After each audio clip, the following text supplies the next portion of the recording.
remember growing up with parents or grandparents who were sticklers for the rules?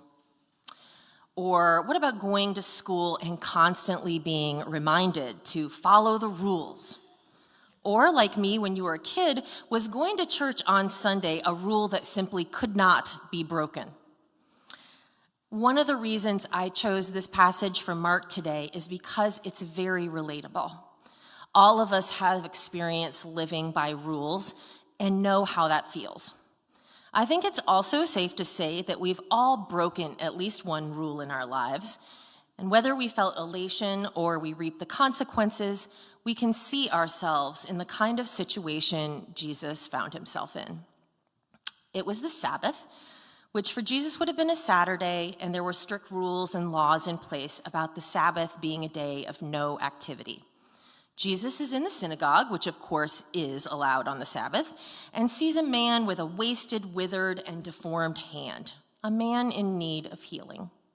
The Pharisees, the keeper of the law in Jesus' day, watch with great interest to see what Jesus will do.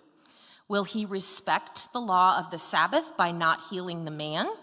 Or will he break the law and heal the man despite it being the Sabbath?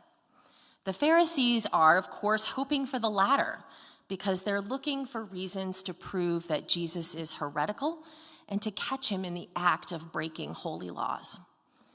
And like so many other stories in the Bible, in this one, Jesus does not disappoint. He acknowledges the man with the withered hand and asks him to come forward. He then acknowledges and questions the Pharisees, who choose to stay silent. Our text tells us that Jesus is angry and also grieved when the Pharisees cannot see that healing a human being at any time, on any day, should take precedence over observing the Sabbath. Jesus asks the man with the withered hand to stretch out his hand, which he does, and Jesus heals his hand. The story concludes with the Pharisees gleefully leaving the temple to tell government officials about this breach of the law, and ultimately to find a way to stop Jesus from doing the work he's doing, to put a stop to him and his followers once and for all. And so this passage, in a nutshell, is the foreshadowing of Christ's short ministry. When push comes to shove, this ministry is a spiritual movement that is counter to the times. Turning convention on its head, Jesus teaches and exemplifies new ways of doing things. He uplifts the poor and the marginalized. He challenges us to love our neighbor as ourselves. He asks us to pray for our enemies. With love guiding his actions, he uses his talents and gifts to heal, to inspire, and to create change. He is a living testament to a new way of living, being, and relating to others. This gains a following of people who are desperate for such good news, and also incites the ire of those who are much more fond of the status quo and of keeping power and reverence for themselves. We know how this story ends. Jesus ends up on an ancient wooden torture device known as a cross and is killed even though Pontius Pilate acknowledges that he has done no wrong. The way I see it, Jesus met his demise for breaking the rules, both written and unwritten, of how things are supposed to be. That idea itself could be discussed and debated for a lifetime. But I'm going to spare you the academics today, because the title of this sermon is Holy Rulebreaking, and because a Sunday message should make you think, even for just a moment during worship. My question to you is this: with Jesus as our guide and example, when is breaking the rules ever justified, if ever? While remembering the Sabbath and keeping it holy is one of the 10 Commandments, Jesus makes it clear that there are bigger issues in the world when he says, the Sabbath was made for humankind, and not humankind for the Sabbath. If you remember, this was said in response to the Pharisees admonishing him when they caught his hungry disciples plucking grain from the fields. To help us consider the question of when laws and rules might be broken, I think of the Reverend Dr. Martin Luther King Jr.'s work, Letter from a Birmingham Jail, which, if you haven't read, you should.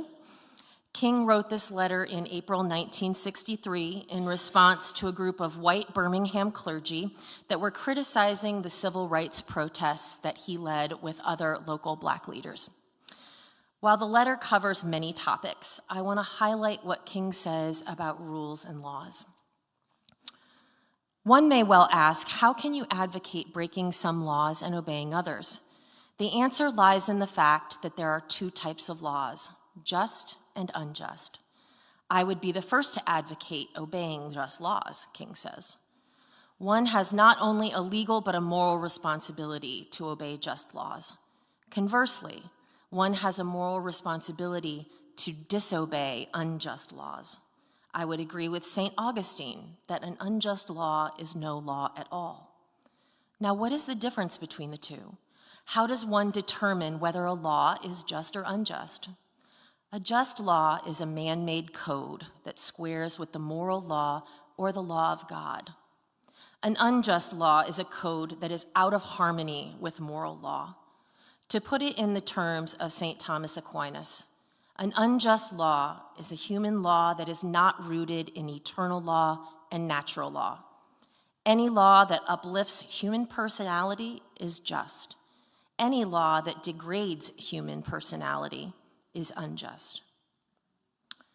So there's a lot there, but the question I asked myself was King right to disobey rules that kept Black people segregated, who were viewed as less than in eyes of the law? Is the law always right?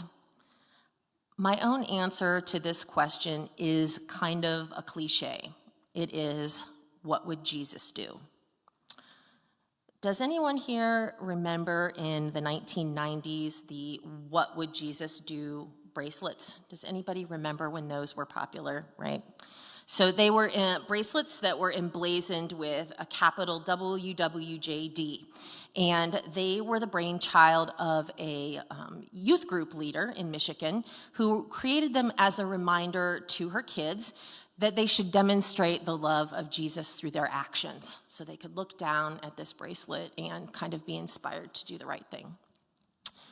Unfortunately, the phrase became synonymous over time with the evangelical right, something that I often lament because the question itself is a good one. What would Jesus do? What would Jesus do about religious leaders telling gay people that they're abominations for who they love? What would Jesus do about laws that cut food aid and access to medical care for people below the poverty line? What might Jesus do when a person or family seeks refuge in a foreign country when their homeland has become unsafe?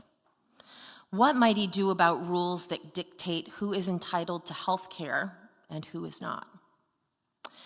Thinking about these questions and really wrestling with the real-life implications of laws and rules that human beings create is a task I hope you will carry from this message today.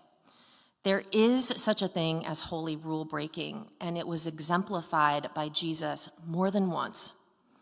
I personally consider Jesus to be a revolutionary who came to create change and deliver good news. Where is the good news in supporting unjust systems, rules, and laws? Like Dr. King wrote, we have a moral responsibility, especially as followers of Christ, not only to uphold just laws, but to take a stand against unjust laws. So what might that look like? First, it looks like caring. It looks like educating ourselves and exposing ourselves to more than just one narrative. Once we recognize what's unjust, as hard as it is, we speak up. We act. Jesus spoke up for others, even in the face of ridicule, shaming, and disgust. We can feel more confident in our ability to stand up for others by delving into Christ's teachings in the New Testament, reading about the things he did, the sermons he preached, the people he helped, the kind of people he surrounded himself with, the kind of world he was trying to create, reading about all that he did and the rules he himself broke and why.